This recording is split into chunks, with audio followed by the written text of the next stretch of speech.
सो भाड़ में हम लोग बुक ले रहे। ओके, अब वी आर डूइंग साइंस का रिकॉर्डिंग बट बिना किसी और रिकॉर्डिंग के। चैप्टर नंबर 1 है साइंस 1 में ग्रेविटेशन। तो स्पेलिंग भी नहीं लिखने के लिए ऐसा लग रहा है। ग्रेविटेशन ये चैप्टर में तुम लोग को अलग अलग फॉर्मूलाज है, ठीक है, और वो एक ही चीज़ के फॉर्मूलाज है। फोर्स का नॉर्मल फॉर्मूला क्या था? मास इनटू एक्सेलरेशन, बराबर। मास मतलब किसी बॉडी का मैटर जो कभी भी चेंज होता नहीं, चाहे तुम अर्थ पे रहो, चाहे मून पे रहो, कहीं भी रहो। एक्सेलरेशन का एक फॉर्मूला था, a is equals to v minus u upon t, final velocity minus initial velocity upon time, ये था। फिर वेलोसिटी का फॉर्मूला था v is equals to distance upon या डिस्प्लेसमेंट अपॉन टाइम। इसको हम लोग डी लिखते नहीं, हम लोग क्या लिखते हैं इसको, ठीक है। लेकिन अभी ये जो फॉर्मूला है इसको हम लोग ग्रेविटी के हिसाब से देखेंगे, ग्रेविटेशनल फोर्स के हिसाब से। तो 9th में हमने देखा था कि F इज इक्वल्स टू हम लोग m इंटू जी भी लिखते थे कभी कभी, बराबर। इसको हम लोग वेट भी बोलते हैं, क्या बोलते हैं? अभी व्हाट इज वेट? वेट मतलब मास इनटू उस प्लैनेट की ग्रेविटी, मास इनटू उस प्लैनेट की ग्रेविटी, बराबर। अब चैप्टर नंबर 1 के फर्स्ट पेज पर न्यूटन के बारे में लिखा हुआ है कि न्यूटन को ना एक क्वेश्चन आया, ओके, कि वो अर्थ के ऊपर, हम अर्थ के ऊपर थे, पता ना, अगर वो अर्थ के ऊपर एक पेड़ के नीचे बैठा हुआ है, बराबर, तो एक पेड़ का फल अगर उसके गिरा वो सर पे क्यों गिरा, वो हवा में तैरा क्यों नहीं? वो क्वेश्चन उसको आया, तभी ग्रेविटी नहीं मानते, अपने को पता है। या फिर वो वर्टिकली क्यों गिरा, टेढ़ा क्यों नहीं गिरा? वर्टिकल मतलब स्ट्रेट लाइन में क्यों गिरा भाई, ऐसी क्या मजबूरी थी उसकी? तो उसको मालूम पड़ा कि एक ऑब्जेक्ट, वर्ल्ड में एक ऑब्जेक्ट दूसरे ऑब्जेक्ट को अपने पास खींचता है, मतलब अट्रैक्ट करता है, उसको, उस पावर को हम लोग बोलते हैं power of gravity, that is the force of gravity. समझ में आया? पेज 1 में से उतना ही है, ओके। बट न्यूटन के पेज 1 में और जो याद रखने वाली बात है वो क्या पता है? न्यूटन ने ये बोला कि अर्थ एप्पल को खींच रही है, एप्पल भी अर्थ को खींच रहा है, लेकिन जस्ट बिकॉज अर्थ का मास एप्पल के मास से ज़्यादा है तो अर्थ का जो फोर्स है वो एप्पल की फोर्स से ज़्यादा है, इसलिए अर्थ ऊपर नहीं गई, एप्पल नीचे आया। समझ में आया? इतना ही उसने फर्स्ट चैप्टर में, फर्स्ट पेज में एक्सप्लेन किया है। तो what is force and motion? We have seen that force is necessary to change the speed as well as direction of the motion of object. अगर कोई चीज़, अभी 9th क्लास करते हैं रिविजन, कोई चीज़ बड़ी तेज़ी से मेरे पास पड़ी, से एग्जाम्पल बॉल, किसी ने मेरे पास बॉल फेंका यहाँ से, मेरे एक दोस्त ने, ठीक है, लेट से बिलाल ने यहाँ से एक बॉल फेंका, थ्रो किया। अब ये बॉल जो है किसी स्पीड में मेरे पास में आ रही है, बॉल है उसका मास है और यहाँ पर एक स्पीड भी है। Speed is nothing but velocity. Mass into velocity मतलब क्या रहता है?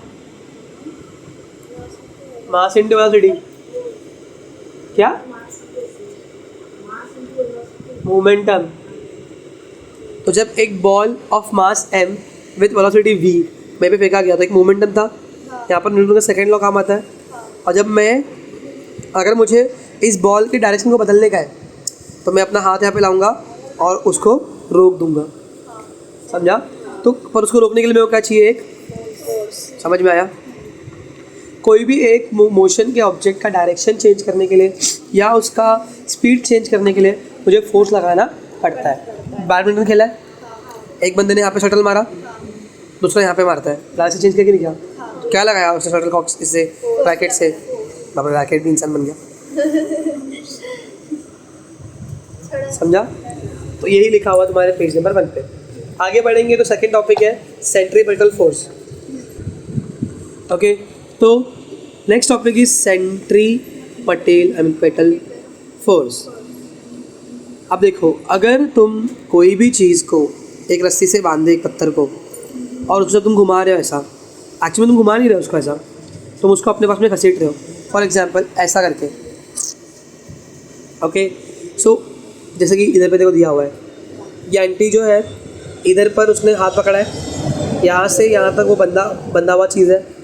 अब ये क्या कर रही है ना, वो उसको एक्चुअल में बीच में घसीटने का ट्राई कर रही है, लेकिन इंस्टेड ऑफ बीच में आने की जगह पे वो क्या हो रहा है, घूम जा रहा है। समझ में आया? बीच में आने का मन है उसका, क्योंकि अकॉर्डिंग टू न्यूटन एक बॉडी दूसरी बॉडी करती है, अट्रैक्ट करती है। और कोई भी बड़ी चीज़ का जो मास होता है वो उसके सेंटर में होता है। किधर होता है? सेंटर में। तो जब मैं किसी चीज़ को यहाँ से हाथ में पकड़ के धूम मचा ले घुमा रहा शक्तिमान बन के, तो एक्चुअल में वो मेरे को यहाँ पे खींचने का है, लेकिन खींचने की बजाय, बीच में आने की बजाय क्या हो रही है? घूम जा रही है। इस फोर्स को हम लोग क्या बोलते हैं? Centripetal force. समझ में आया? अ फोर्स एक्ट्स यहाँ पे सुन पहले। A force acts on any object moving along circle and it is directed toward the centre. वो फोर्स कहाँ की ओर जा रहा है? सेंटर की ओर, लेकिन घूम जा रहा है of the circle. This force is called centripetal force. समझ में आया? इस चीज़ का यूज़ करके लोगों ने पता लगाया कि सन, पता सन विनायक, सन के बाजू में सबसे पहला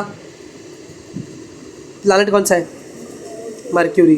अब दिख रहा है मर्क्यूरी, पहला ऑर्बिट मर्क्यूरी का। अब ये मर्क्यूरी जो है ना, उसका इधर पे सेंटर ऑफ मास है। सन का कहाँ पर है? ये बराबर, ये मानो सन है, ये पूरा सन है, बड़ा सा। अब मर्क्यूरी को सन के बाजू में आने का है, तो सन का सेंटर मर्क्यूरी को अपने आप पे खींच रहा है, लेकिन इंस्टेड ऑफ उसके पास आना वो घूम जा रहा है। समझा?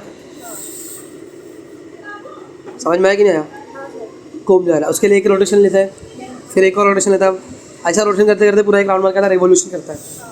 समझा? इतना ही समझाया। सेंटीमीटर को समझ में आया? इतना इसमें कुछ है नहीं ज़्यादा। ओके, केपलर का लॉ। केपलर का लॉ पढ़ने के पहले we have to know what is ellipse. देखो, इसको बोलते हैं कौन है बे तू? आई मीन कौन है ये? हमने कौन 9th में पढ़ चुके हैं। कौन याद है? अगर मैं कौन ऐसा काटूँ ना, ऐसा मेरे को एक कैसा सर्कुलर शेप मिलेगा, लेकिन सर्कल नहीं रहेगा, ओवल भी नहीं रहेगा। उसको बोलते हैं एलिप्स। क्या बोलते हैं? एलिप्स। एलिप्स की खासियत पता क्या है? तो तुमने यहाँ से एक डायमीटर जैसा कुछ बनाया बराबर, और यहाँ पर एक पॉइंट दिया, उसको बोलते फोकस 1, दूसरे को बोलते फोकस 2। अगर इधर से तुमने एक लाइन खींची यहाँ पे, और दूसरी लाइन यहाँ से फोकस 2 तो खींची, चलना, और एक लाइन यहाँ पे खींची फोकस 1 से, और दूसरा फोकस 2 तो खींचा। मान लो पॉइंट ए है और ये पॉइंट F1A, तुम प्लस करोगे AF2 से, मतलब पूरा F1A और F2 तक अगर इतना दोनों हाथों प्लस करोगे तो हमेशा इक्वल होगा F1B प्लस BF2 से। तुम कहीं भी ले लो, यहाँ पे ले लो एक पॉइंट C, इधर पे इधर जोड़ा, यहाँ से यहाँ पे जोड़ा, F1C प्लस CF2। समझ में आया? इस फिगर को बोलते हैं एलिप्स। अभी केपलर भाई ने क्या बोला पता? उसने 3 लॉ दिए, वो तीनों लॉ अपने को पढ़ने का है। उसने बोला कि मान लो एक सन जो है उसको दोनों में से एक फोकाई बनाते हैं, और प्लैनेट तो ऑर्बिट में घूमते रहते हैं। 5वें सीख रहे अपन, the path of the planet is known as orbit, बराबर। और ये है अपना प्लैनेट अर्थ, मान लो अर्थ है। तो फर्स्ट लॉ बोलता है इसका कि orbit of the planet is an ellipse, और सन जो है F1 या F2 में से कोई भी एक है। समझा? तो पहला लॉ क्या बोलता है? The orbit of a planet is an ellipse with the sun at one of the foci. Foci मतलब दो, फोकस एक होता है, बहुत सारे फोकाई होते हैं, वैसा। समझा? फर्स्ट तो समझ में आया? मुंडी ला रही सर। सेकेंड बोला है कि एलिप्स जो है या फिर ऑर्बिट जो है सन का और अर्थ का या प्लैनेट का एग्जैक्ट सेम नहीं है, बराबर। चलो, कुछ दिन पहले प्लैनेट हमारा यहाँ पे था, 2 महीने के बाद में पहुँचा इधर, ठीक है। फिर थोड़े टाइम पहले बाद में यहाँ पे था सी पे, 2 महीने के बाद में पहुँचा इधर डी पे। फिर कभी यहाँ पे था ई पे, और 2 महीने के बाद में पहुँचा इधर सिर्फ एफ पे। अगर मैं इनको सन के साथ में जोड़ दूँ इन लाइन को,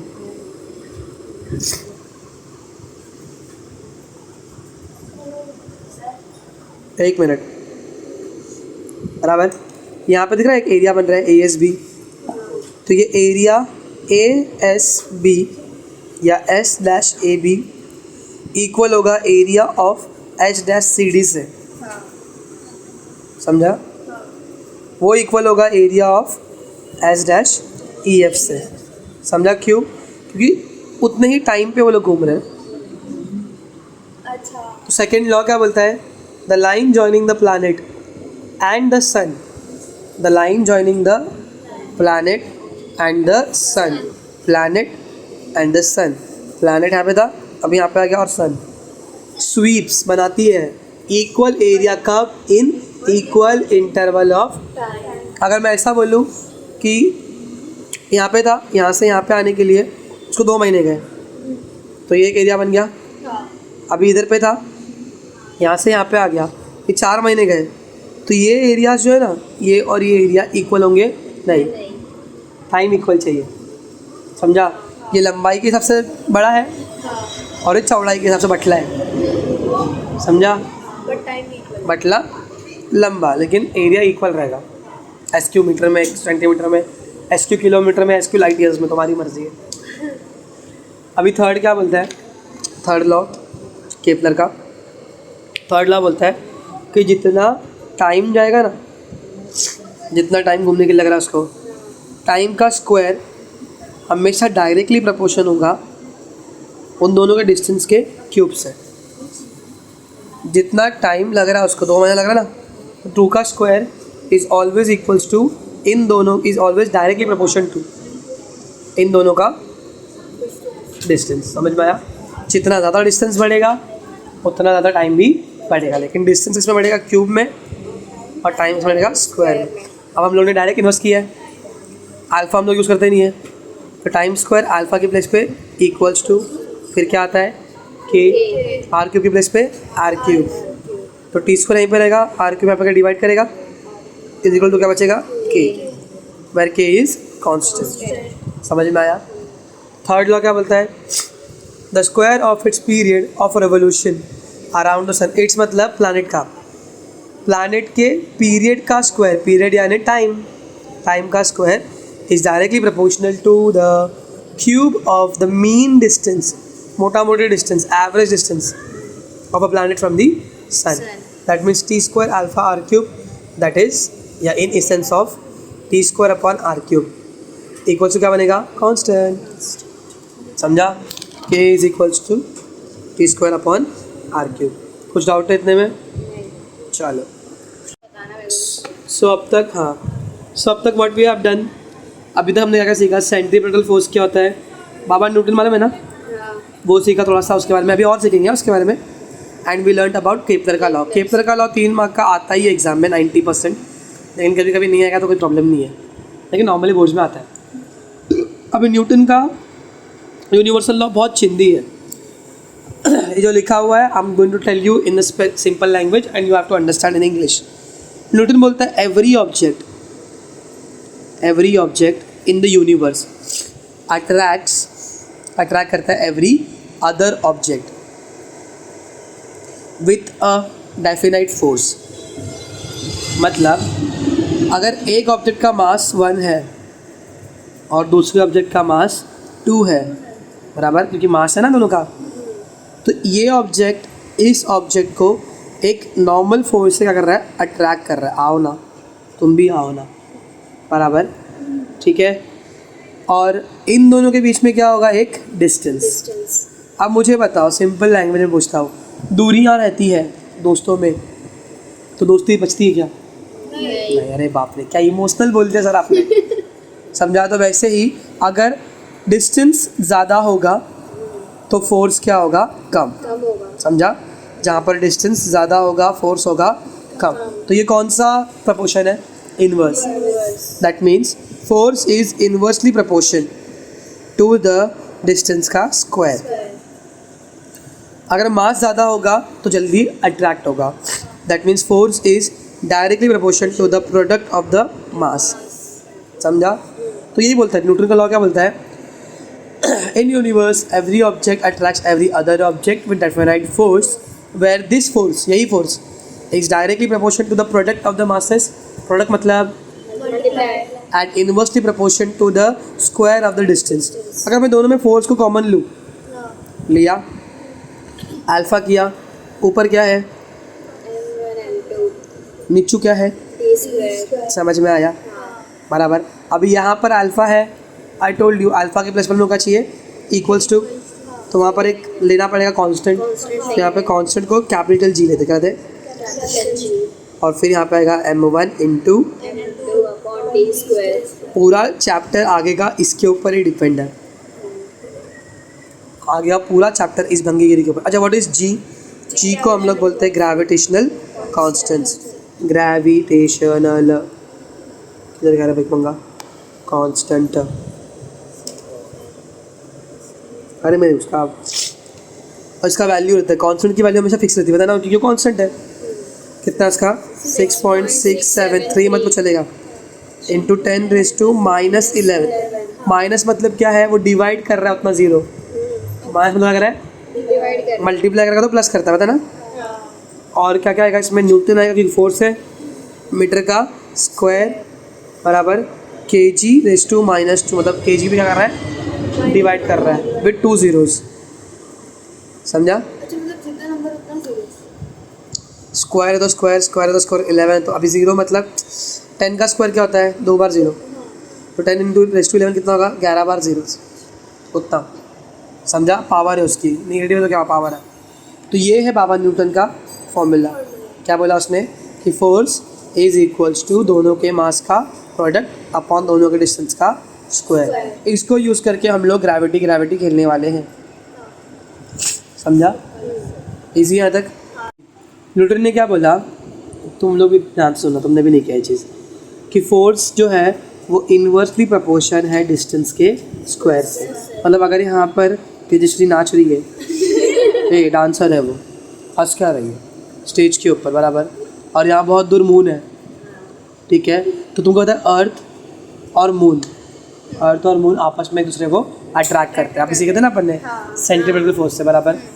अर्थ मून जो है इंस्टेड ऑफ अर्थ के पास में आने के लिए क्या करता है? वो घूम जाता है बराबर। इसको हम लोग बोलते हैं सेंट्रीपिटल फोर्स बराबर। तुमको पता है मून जो है वो अर्थ के पानी को बहुत इफेक्ट करता है। उसकी वजह से लो टाइड हाई टाइड आती रहती है, नीप टाइड स्प्रिंग टाइड सीखे अपन ने सब।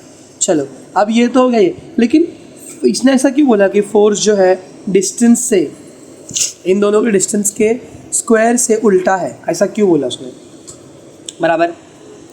तो ऐसा क्यों बोला वो? क्योंकि वो डिपेंड करता है उसके डिस्टेंस के ऊपर। ऐसा क्यों है? चीटिंग है ना। तो इसके लिए अपने वापस पीछे आना पड़ा केपलर के पास में। इसके पास में केपलर का थर्ड लॉ याद है बराबर? तो यूनिफॉर्म सर्कुलर मोशन और सेंट्रीपिटल फोर्स, ये दोनों चीज़ के थ्रू हम लोग करेंगे। Let's read it. Consider an object moving in a circle with constant speed. We have seen earlier that such a motion is possible only when the object is constantly acted upon by a force directed towards the center of circle. तो एक चीज़ uniform circle कभी घूमती है जब भी centripetal force काम करता है तब। मून जो है एक यूनिफॉर्म मोशन में हर 14 दिन के बाद में हाफ होता है, फिर फुल होता है, मतलब एक ही मोशन घूम रहा है। क्यों घूम रहा है? सेंट्रीपिटल फोर्स की वजह से। ज़्यादा क्लियर है? इसको हम लोग बोलते हैं सेंट्रीपिटल फोर्स। अगर m is the mass of the object, चलो मान लो मून का मास m है। अभी हम लोग एग्जांपल में क्या दे रहे हैं? अर्थ और मून। अर्थ, ठीक है। तो अगर मून का मास m है, कितना है? हम बराबर, if m is the mass of the object और उसकी वेलोसिटी यानी स्पीड कितनी रहेगी, उसको हम लोग क्या लेंगे? v, obviously. अपना उसमें यही सब वेरिएबल्स बता रहा। इधर तक क्लियर है? कुछ डाउट है बराबर? And r is the radius of the circle, इधर से लेकर इधर तक का, ये इसका ऑर्बिट है। ऑर्बिट का दूरी कितना है? r। समझा? रेडियस ऑफ द सर्कल कितना है? r। तो फोर्स का फॉर्मूला पता क्या बनेगा? मास इनटू वेलोसिटी का स्क्वायर अपॉन r। कैसे? बराबर मास इनटू वेलोसिटी का स्क्वायर अपॉन r। फोर्स का एक और फॉर्मूला बस याद कर लो, ठीक है ना? ये सब ना। फोर्स का फॉर्मूला क्या आया? मास इनटू वेलोसिटी का स्क्वायर अपॉन रेडियस के दोनों के बीच का। अब तक कुछ डाउट है? नहीं। अगर ये मान लो मून या प्लैनेट रिवॉल्व हो रहा है, प्लैनेट रिवॉल्व होता है सन के इर्द गिर्द बराबर, मून रिवॉल्व होता है अर्थ के इर्द गिर्द बराबर।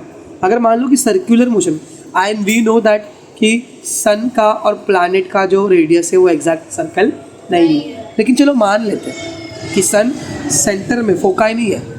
क्या नहीं है? फोकाई की जगह पे क्या है? वो भी सेंटर। और ऑर्बिट एग्जैक्ट एक सर्कल है। और प्लैनेट अगर यहाँ पर है मान लिया तो ये बन जाएगा एग्जैक्ट सर्कल, ये बन जाएगा radius. 1 round is equals to distance distance is equal to 1 round, और सर्कल के 1 राउंड को हम लोग बोलते हैं सर्कमफेरेंस, बराबर। इजी है, कुछ डाउट है यहाँ तक? बराबर है, इजी, ओके। तो फोर्स क्या लगेगा? m into v square upon r, बराबर है। अब तक कुछ डाउट है? ठीक है।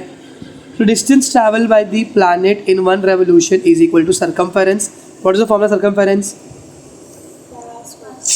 एरिया का है 2 पाई आर, अरे बोलती है रे 2 पाई आर या फिर पाई डी। डायमीटर दे रहे नहीं हम लोग, क्या लेंगे? 2 पाई आर। तो what I got is distance, बराबर। डिस्टेंस मिला मेरे को। अब तक कुछ डाउट है? तो वेलोसिटी का फॉर्मूला क्या आएगा? Distance upon time. डिस्टेंस क्या मिला मेरे को?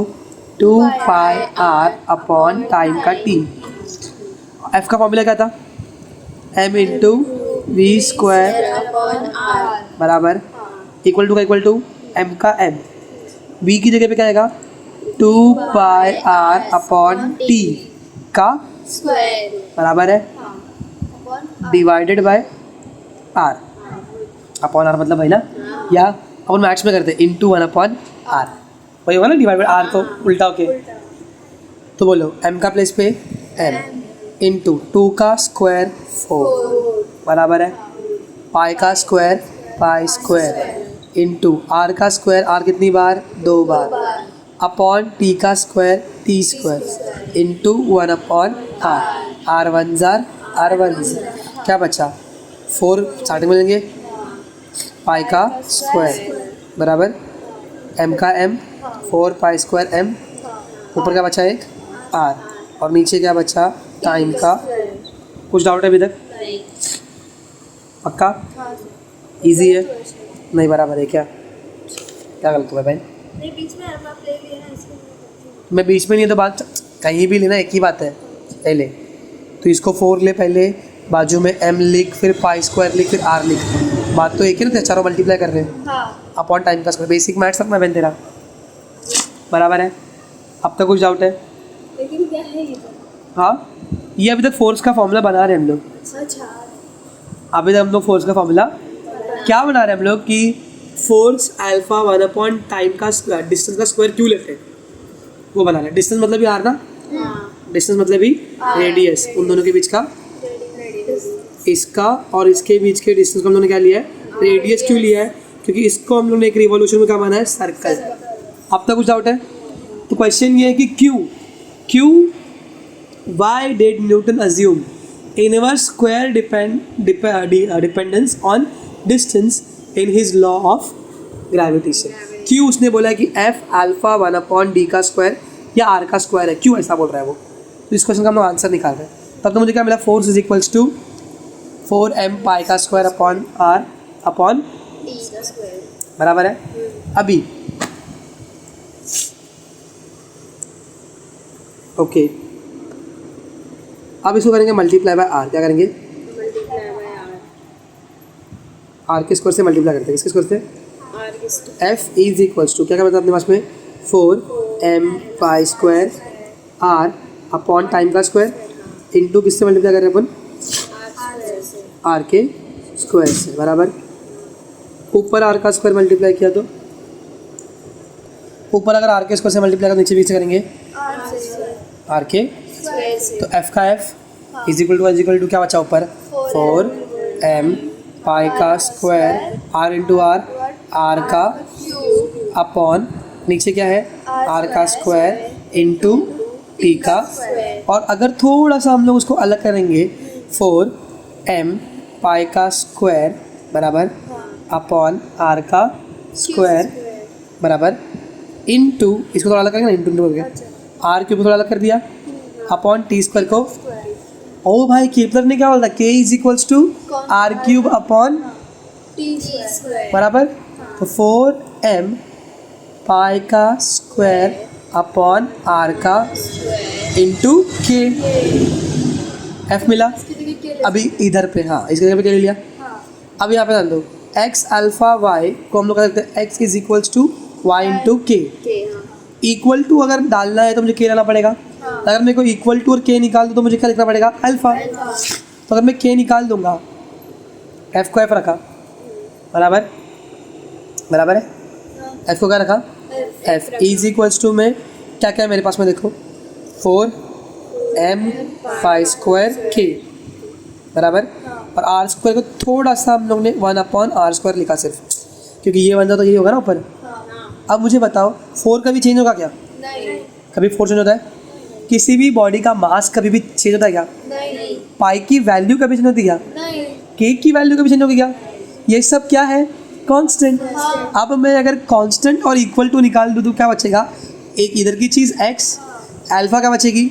वाई तो अगर मैं यहाँ पे f लिखूँ और ये पूरे चारों कांस्टेंट को निकाल दूँ तो इक्वल टू प्लस में क्या जाएगा, अल्फा, और क्या बचेगा मेरे पास में, 1/r²। हेंस प्रूव कि क्यों न्यूटन ने इनवर्स प्रोपोर्शन लिया है, कहाँ गया रे, क्यों न्यूटन ने इनवर्स प्रोपोर्शन लिया है विथ डिस्टेंस का स्क्वायर से। समझ में आया? क्या भंगी गिर थी ना, समझा?